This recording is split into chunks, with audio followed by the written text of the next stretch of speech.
Jijini Dar es Salaam, katika kitongoji maarufu cha Tegeta Nyuki, anaishi Annette Venance, binti mdogo ambaye ana shahada ya uzamili katika afya ya jamii aliyoipata kutoka Chuo Kikuu cha Dar es Salaam. Annette anasema wakiwa darasani walifundishwa namna ya kubadili taka kuwa kitu chenye thamani, na hivyo anatumia taka kutengeneza mkaa mbadala. Annette anaiona fursa, badala ya kusubiri ajira, anaamua kutumia ujuzi wake alioupata darasani wa kubadili taka na kuwa kitu cha thamani, na hivyo kufanikiwa kuja na bidhaa ya mkaa mbadala ambao kwa mujibu wa maelezo yake mkaa huo ni bei rahisi na rafiki kwa mazingira. Huu mkaa ni nishati safi kwa sababu hautoi gesi chafu yoyote ambayo inaweza kumuumiza mtumiaji kiafya, na inawaka masaa 8 na pia haina moshi wala cheche, na ni bei nafuu sana kuliko mkaa wa kawaida na kuliko nishati nyingine yoyote.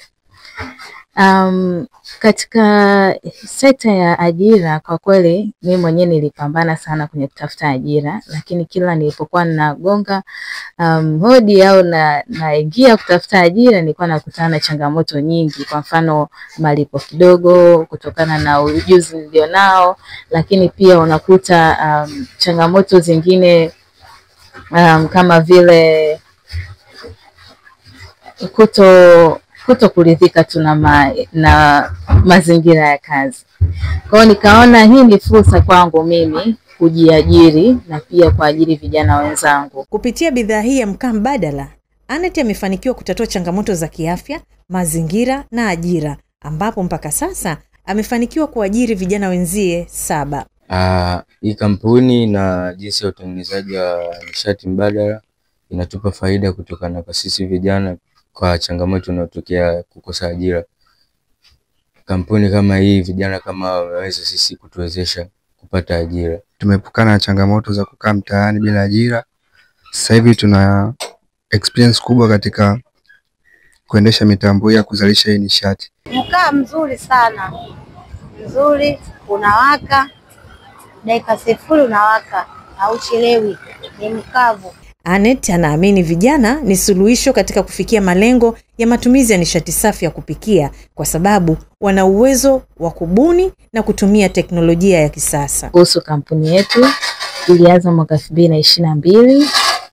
Ile wazo lilitokana na mimi kuwa nimeona fursa baada ya kutambulishwa kwenye hii nishati safi au teknolojia nishati safi pale Chuo Kikuu cha Ardhi.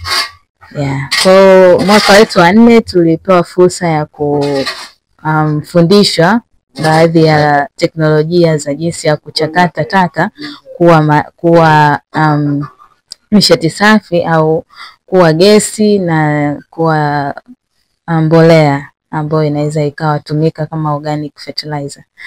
Kwa hiyo baada ya pale sasa nikaona hii fursa kwa nini bado haijatambulika katika jamii, kwa nini bado kuna research nyingi zimefanyika lakini bado utekelezaji wake ni mdogo.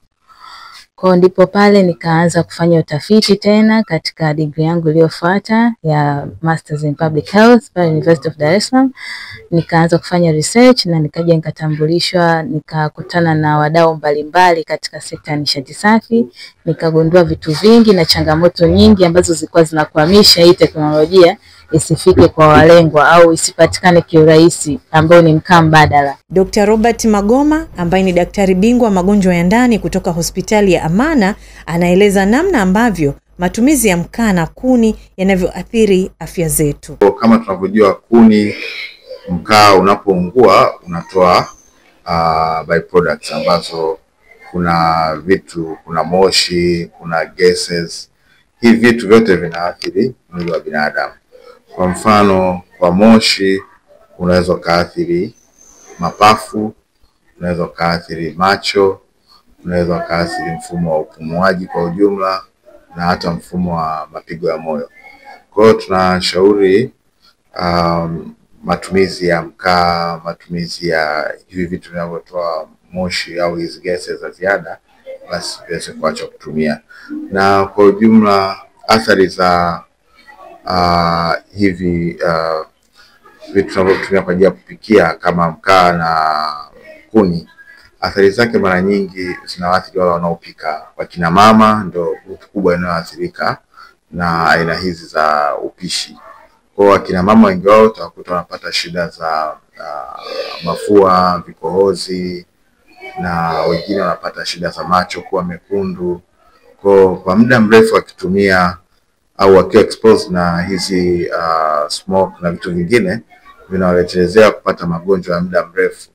Kuna magonjwa ambayo yanaitwa kama bronchitis, ambayo hii inawaletea shida kwa wale wanaotumia vifaa vinavyosababisha hali kwenye mfumo wa hewa, na pia kuna shida ambazo zinaweza kuwapata kama ugonjwa wa kifua kikuu.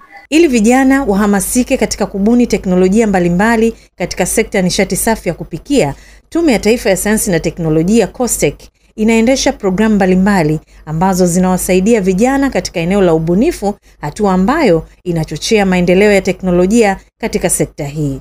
Mheshimiwa Rais anabeba maono kwamba ana sera yake hii kwamba nishati safi, si ndio? Kwa ni fursa kidunia, ni fursa kinchi, na ingependeza tukaja na majawabu ambayo yatatatua changamoto zetu, lakini majawabu ambayo pia tunaweza tukayauza hata nje ya nchi, kwa sababu yanahitajika huko duniani.